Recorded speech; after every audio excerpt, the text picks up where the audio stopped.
Good evening, everyone. I am so excited tonight to have my friend and mentor, Donna Lynne, with us.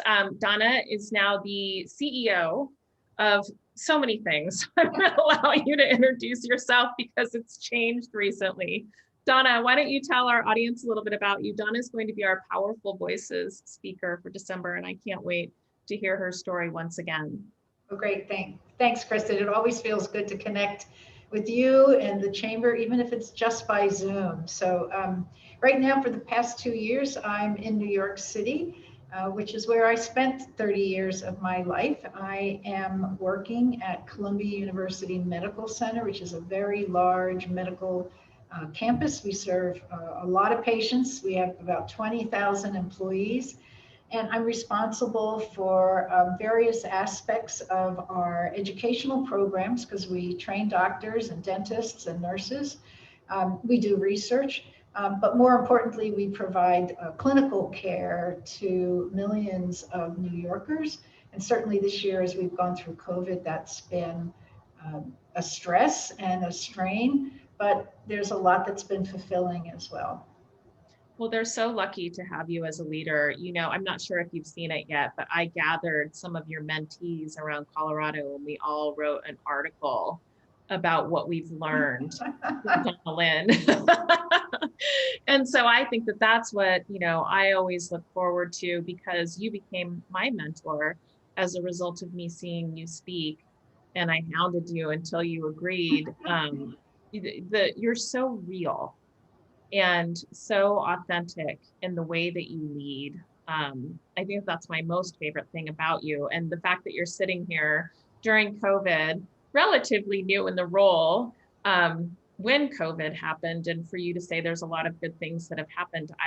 Give us just a teaser of what some of those things are. Talk about looking at the bright side.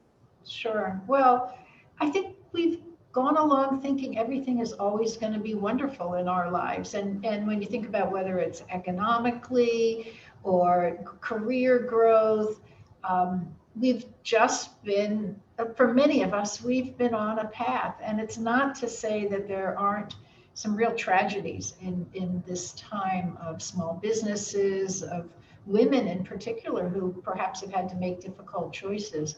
But when I think about some of the things that I think are good about what we've experienced is that sense of reality that the world is pretty complicated and we can't close our borders. We can't, whether that's our state borders or our national borders.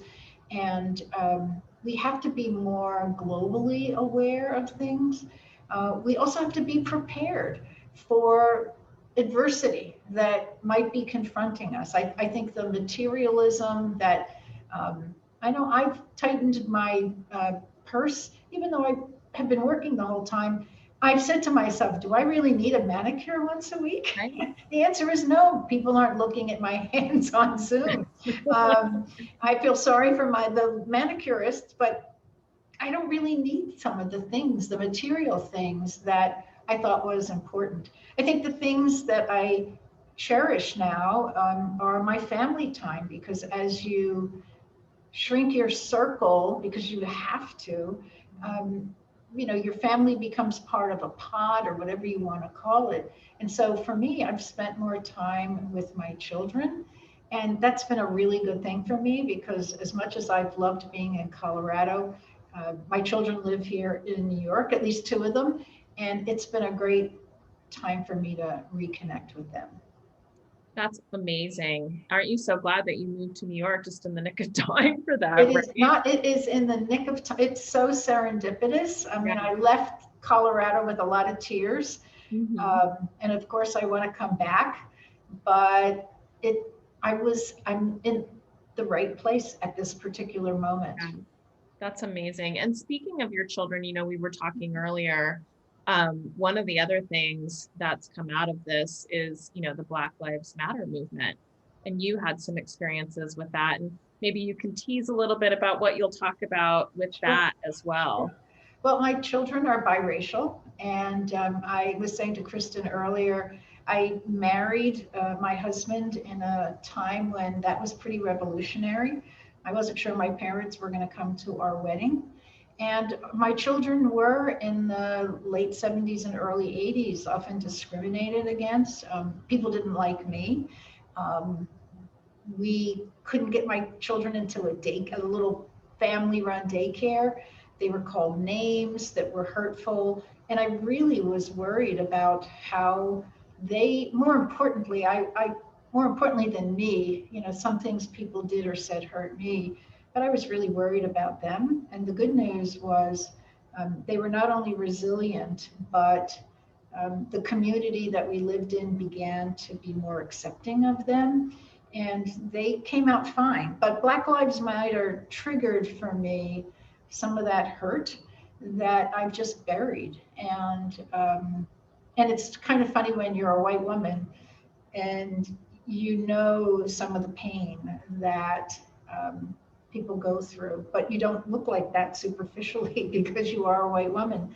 And I don't really share that story with too many people because I thought, well, why do I have to? But the movement across the country really impacted me, and I've had some great conversations with my children as a result.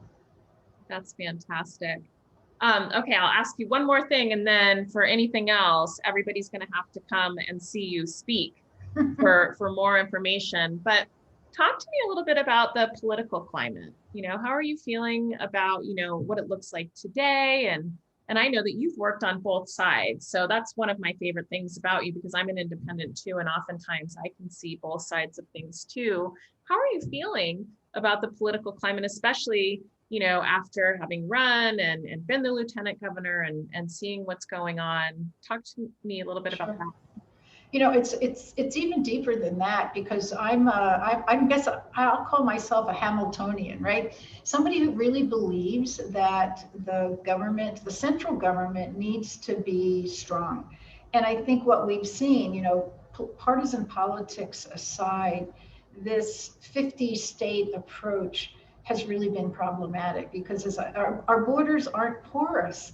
And so having a national plan and a national ideology around combating this virus, I think is really important, and is one of the sad things that made this year, quite frankly, so difficult. I'm really happy that I live in New York, because the governor here is fierce in terms of his determination. And we've had some very, very strict rules about how we manage in this COVID world. I know everybody that's listening, whether they're independents or they're aligned with a particular party. I mean, look, the truth is I worked in a Democratic administration, but I've also worked in Republican administrations. And I think that the last year or so, what's troubled me is not politics around, some people like tax cuts and some people like more investment in government, or, other differences that exist sometimes by party. But it's the bitterness, it's the ugliness, it's the lack of respect that we've observed. We sometimes observe in political campaigns, but the constancy of it really was heartbreaking to me to watch how people were being disrespected. And you think about, idealistically, political leaders you want to admire, at least I want to admire, and I want my children to look up to. And I think there have been a lot of behaviors that, you want to put your hands over your children's ears and eyes, even when they're in their 30s. And say, no, that's not the way I told you to behave. So just because somebody else is doing it doesn't mean you can be that way. So, I think there's a little bit, the balloon is deflated a little bit, and some of the tensions have gone away. But I think we've learned a lot again about the differences of opinion in this country, and they're very stark. And we need to figure out how to bridge that gap as we go forward. So true. Well, I mean, I think that you can tell from our short period of time together that it's going to be an amazing conversation. And I always just appreciate every minute that I get with you. We miss you in Colorado, but this is the next best way to bring you back in front of all of us. We miss your leadership. and everything that you do to lift up women. So I can't wait for the talk. So thank you, Donna, and I'll see you in just a little over a week.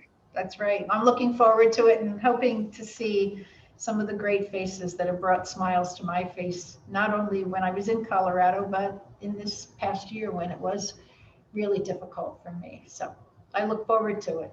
Thanks, Donna. Thanks.